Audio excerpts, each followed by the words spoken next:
तो दोस्तों कैसे हैं आप सभी? उम्मीद है अच्छे होंगे। तो आज फिर से मैं आपको बताती हूँ कि शुरुआत कैसे हुई थी मेरी आध्यात्मिक जर्नी की।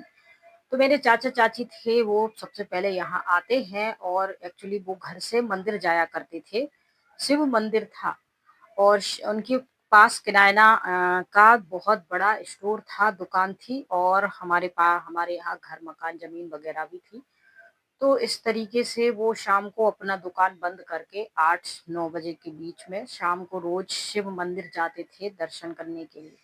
रास्ते में एक आध्यात्मिक क्लास का बोर्ड लगा रहता था उसी मंदिर जाने के रास्ते में, वो रोज उसको आके देखते थे और चले जाते थे। एक दिन उनके मन में आया कि चलो देखते हैं यहाँ होता क्या है। जैसे वो वहां जाते हैं, यहाँ कुछ बहनें होती हैं, बड़ा अच्छा लगता है उन्हें। बड़ी प्यारी-प्यारी वो बातें करती हैं, प्रसाद खिलाती हैं, पानी देती हैं और इनको बड़ा प्रभावित होता है, अच्छा लगता है क्योंकि ये रोज़ जिस शिव मंदिर जाते थे, उसी शिव का परिचय यहाँ दिया जा रहा है, ऐसा इनको लगा फर्स्ट में। फिर इसके बाद मीठी-मीठी बातें हुई, चलो फिर शुरुआत ऐसे होती है। जो कुछ कहते हैं हाँ जी हजूर, शुरू में बड़ा अच्छा लगता है यहाँ, क्योंकि अभी तक नए-नए होते हैं तो हम वही चीज़ें देखते हैं जो हमें दिखाया जा रहा है। और जब हम कोई नई चीज़ की तरफ आकर्षित होते हैं तो हम वो नेगेटिविटी देखते हुए भी इग्नोर मारते जाते हैं, क्योंकि हम वहाँ से निकल के कुछ नई चीज़ें सीख रहे हैं, तो हम सिर्फ़ उसी पे फ़ोकस करते हैं। लेकिन ये कुछ ज़्यादा दिन तक चलता नहीं है, क्योंकि हमारा जो मन होता है, उसे हर पल कुछ न कुछ परिवर्तन चाहिए, नया चाहिए, कुछ खुरापात चाहिए। तो जैसे ही मन को कुछ नया मिलता है, वो उसमें टिकने की कोशिश करता है और 1 आध 2 महीने, साल, 6 महीने वो टिक भी जाता है। लेकिन फिर मन चंचलता पे उतर आता है, फिर उसको कोई नई चीज़ें चाहिए पड़ती या फिर वहाँ से कुछ खुरापात इन्फॉर्मेशन निकालना शुरू कर देता है। तो यही सारी चीज़ें होती हैं। फिर इसके बाद चलो यहाँ प्रोग्राम है, यहाँ है, वहाँ है, तो उनके साथ प्रोग्राम में भी जाने लगे। इतना ही नहीं, चाचा पहले तो अपने जो दोस्त थे दुकान पे जो आके बैठा करते थे, उनका ग्रुप बना था, उनके साथ ही वो जाते। उन सबको भी वो वहाँ आध्यात्मिक जगह पे लेके जाते ज्ञान सुनने के लिए और फिर उन सबको फ़ोर्स करते हैं कि चलो दूसरी जगह चलते हैं, प्रोग्राम वगैरह इनके देखते कैसे होते हैं। तो वो वहाँ भी चले जाते हैं और वहाँ किस्मत से बहुत सारी जो वर्जन कन्याएँ, कुमारी कन्याएँ थीं, उनका दीक्षा समारोह चल रहा था। और उसको देख के ये इतने प्रभावित हुए, इनके मन में भी ये आ गया कि मैं भी अपनी लड़की को इसी तरह परमात्मा के कार्य में लगाऊँगा, धन्य हो जाऊँगा। तो इनने भी वही संकल्प कर लिया भावना में बहकर, क्योंकि इनको ये लग रहा था कि जिस शिव के लिए हम रोज-रोज जाते थे माथा टेकने, वो हमारी भक्ति से।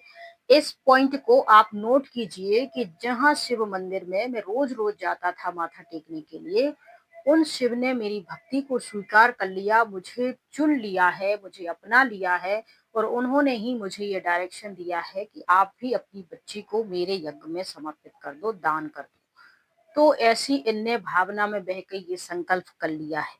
हम कैसे परमात्मा के प्यार में, भक्ति में लीन होते हैं कि अगर उनका नाम लेकर हमें कोई उल्लू बनाने की कोशिश करे, बेवकूफ़ बनाने की, तो हम बन भी जाते हैं। इतना हमारी भावना होती है और जब हमारी भावनाओं के साथ खिलवाड़ होता चला जाता है और हम इतने भोले होते हैं कि हमको मालूम ही नहीं चलता है कि हम कब किसी स्कैम का शिकार हो रहे हैं। लेकिन जब हमारे निजी आत्मसम्मान पे बात आती है, जब हम पूरे बर्बाद होने की कगार पे आ जाते हैं, तब हमें एहसास होता है।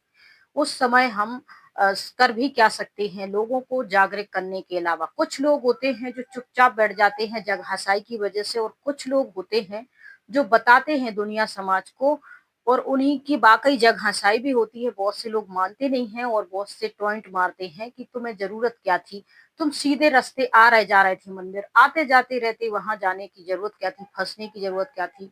वहाँ इतना पैसा देने की ज़रूरत क्या क्या थी? अपने बच्चों को वहाँ समर्पित कराने की ज़रूरत थी? हमसे ही कहते हैं और हमसे भी वीडियो में आके कहते हैं कि तुम्हें ज़रूरत क्या है इधर-उधर जाने की, मंदिर मस्जिद आने की? तुम अपने घर में बैठो और घर के माता-पिता को और घर की देवी ये भी बात ठीक है, लेकिन देखिए दुनिया में जो भी चीज़ें बनी हुई हैं, व्यक्ति है तो उसके अंदर दिल है तो उसके अंदर भावनाएँ भी हैं, प्रेम भी है।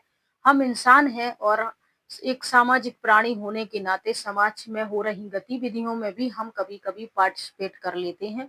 कभी अच्छे एक्सपीरियंस हो जाते, कभी बुरे एक्सपीरियंस हो जाते। अच्छे एक्सपीरियंस हो जाते हैं तो वो शेयर करते तो और लोग जुड़ जाते हैं। बुरे एक्सपीरियंस हो जाते हैं तो फिर और लोग टूटते हैं और जगहंसाई होती है। ये काम तो चलते रहते हैं, कोई बड़ी बात नहीं है। लेकिन इन सब चीज़ों से हमें मिल क्या रहा है, हम शिक्षा क्या ले रहे हैं, मायने ये रखता है। तो वो भी संकल्प कराते हैं, उनकी छोटी बच्ची है, उस समय हुआ करती थी, वो 7-8 साल की होगी, दूसरी-तीसरी कक्षा में वो पढ़ती। अपनी बच्ची को लेके वो जाने लगते हैं, अपनी पत्नी को, उनके 3 बेटे, 3 बेटों के बाद लड़की हुई थी, थोड़ी बीमार थी लेकिन दवाई वगैरह से वो बिल्कुल ठीक हो गई थी। तो उन्होंने कहा कि मेरी लड़की को मैं ऐसे भगवान के काम में दान दूँगा। तो सब परिवार को बता दिया, सबकी सहमति थी, हम लोग भी जाते थे, वो भी, और सब कुछ बड़ा ठीक-ठाक चल रहा था। लड़की भी जो वहाँ की बहनें थीं, उनसे घुल-मिल जाती है, उनकी गोद में बैठती, छोटी थी, होशियार थी, पढ़ाई-लिखाई में, हर का घर के कामों में भी वो इंटरेस्ट लेती थी, और जैसे ही वो वहाँ गई, तो ज्ञान-व्यान भी वो अच्छा-खासा सुन के सुनाने लगती है। जो भी 1-2 बार उसको वहाँ के चित्र और बातें बताई गई, उन्होंने सीख ली, और वो भी तो लोग उससे बड़े प्रभावित होने लगे। सब कुछ ये ठीक चला। अब उनके जो पिता थे सेंटर पे छोड़ देते ताकि उसका मन लग जाए, और उनका ये भी संकल्प था कि ये लड़की पढ़ रही है, यहाँ भी रहे, यहाँ के भी ज्ञान युग सीखे, इसके बाद अगर बड़ी हो जाती है और इस लड़की को कोई परेशानी होती है और वो शादी करने की इच्छा जताती है तो मैं शादी भी करा दूंगा, और अगर वो यहीं भगवान के साथ पर शादी करने की इच्छा तो वो भी कर दूंगा। दोनों ही कंडीशन थी, संपन्नता थी। अब बच्ची को यहाँ फ्री फंड में नहीं रखा है। यहाँ आपके गेहूँ चावल की बोरियाँ रखी जाती थी, तीन तेल के कनेक्शन रखे जाते थे, राशन की जो सामान है वो सब कुछ रखा जाता था, कैश भी दिया जाता था। लड़की बहुत बड़ी नहीं, छोटी थी, 7-8 साल की थी। स्कूल 1 किलोमीटर हमारे घर के पास था और हमारे घर से 1 किलोमीटर दूर सेंटर था, वहाँ रह रही थी। पैदल वो लड़की वहाँ जाती थी, 5-6 घंटे पढ़ाई करती थी, फिर पैदल वापस आती थी।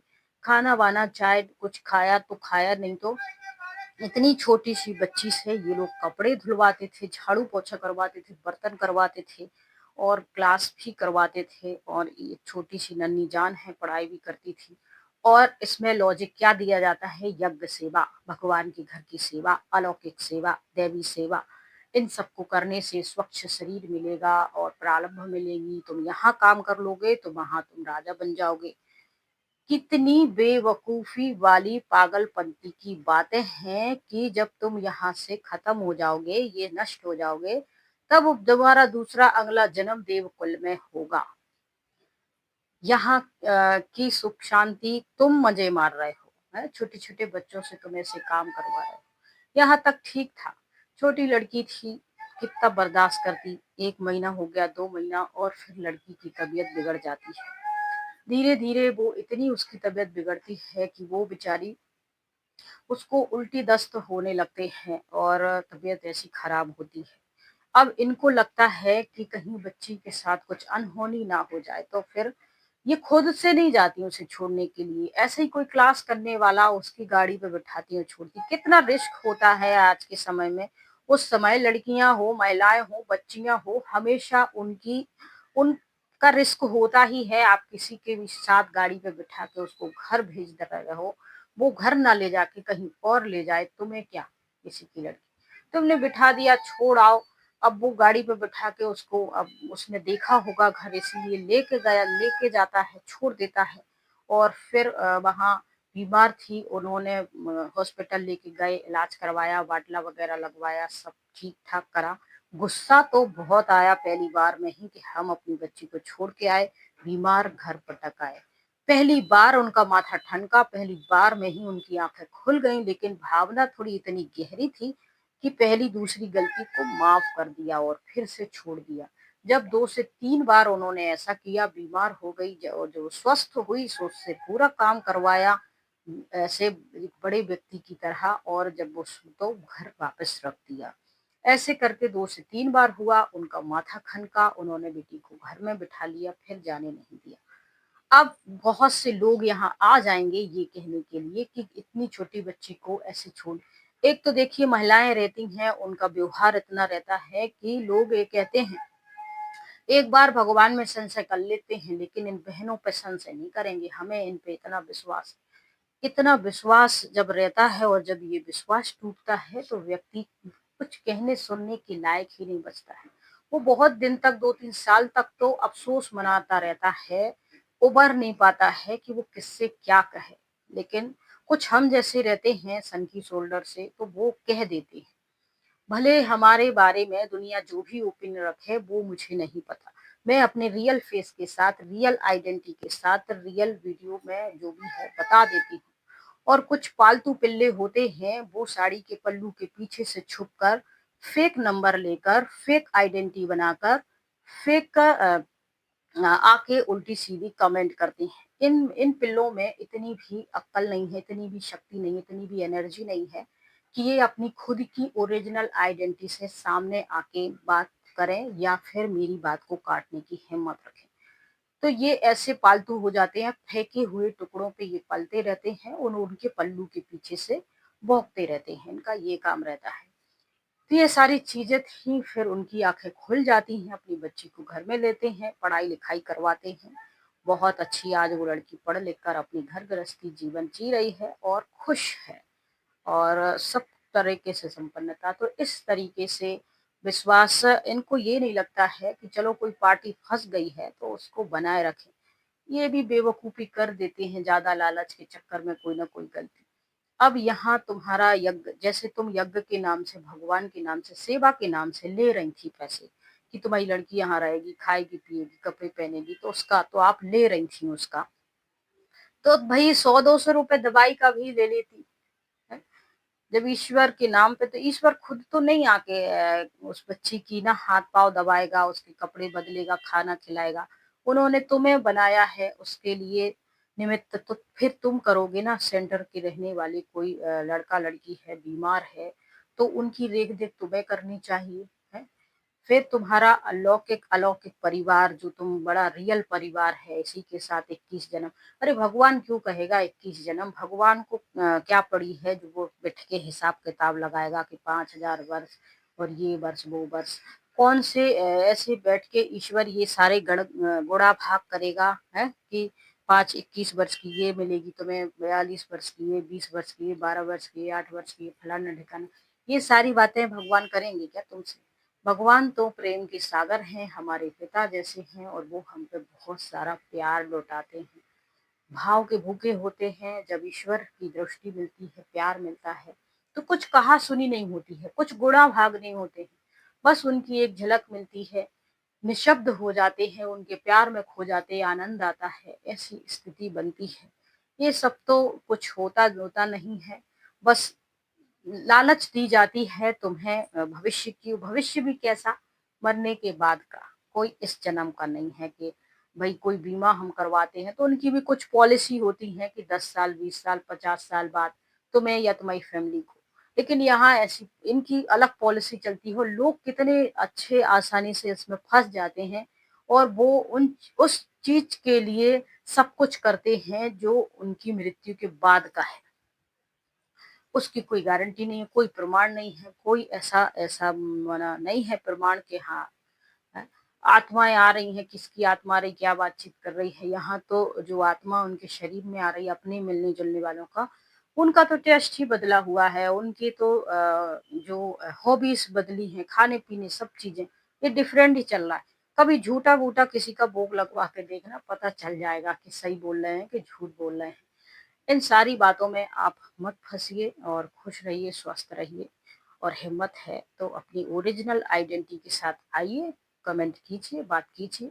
तुमने फ़ोटो कुछ लगा रखा है, नाम कुछ डाल रखा है और तुम छुप के पर्दे के पीछे नकाब पहन के आके गंदी-संदी कमेंट करते हो और तुम खुद अपने आप को बड़ा महान समझते हो, तो तुम एक पालतू पिल्ले हो जो फेंके हुए टुकड़ों पे पलते हो। और तुम्हारी खुद की 1 रुपया कमाने की हिम्मत नहीं है, कमाई हुई खाते हो, इसलिए भौं-भौं करते रहते हो और इससे ज़्यादा कुछ नहीं कर सकते। ख़ैर दोस्तों, इस कहानी में फ़िलहाल इतना ही। वीडियो ज़रा-सी भी हेल्पफुल लगती तो लाइक कर दीजिए। लाइक करने के साथ नीचे हाइप आता है, हाइप ज़रूर कर दीजिए।